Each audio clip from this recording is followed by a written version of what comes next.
नमस्कार, TV9 मराठीमध्ये आपल्या सगळ्यांचं स्वागत। मी निखिला आणि जम्मू काश्मीर आणि हरियाणा याचा निकाल आपण पाहतो। हरियाणामध्ये भाजप हा सगळ्यात मोठा पक्ष ठरलेला आहे। 49 जागांवर आता सध्या या ठिकाणी भाजप आघाडीवर आहे, तर काँग्रेस 36 जागांवर आघाडीवर आहे। भाजपची हरियाणामध्ये सत्तेची हॅट्रिक करण्याच्या दिशेने वाटचाल सुरू आहे। दरम्यान काश्मीरमध्ये ओमर अब्दुल्ला सीएम होणार असल्याची माहिती आहे। तसंच एनसी आणि काँग्रेस आघाडी 48 जागांवर सध्या आघाडीवर आहे। जम्मू काश्मीरमध्ये नॅशनल कॉन्फरन्स आणि काँग्रेस सत्ता स्थापन करण्याच्या दिशेने त्यांची वाटचाल।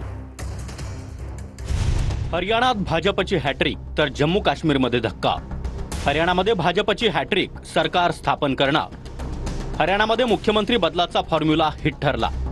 सरकार विरोधी वातावरण असताना देखील हरियाणामध्ये तिसऱ्यांदा भाजपत सत्तेत। कलम 370 हटवल्यानंतर जम्मू काश्मीरमध्ये नॅशनल कॉन्फरन्स आणि काँग्रेसला जनतेची पसंती। जम्मू काश्मीरमध्ये नॅशनल कॉन्फरन्सला सर्वात जास्त जागा।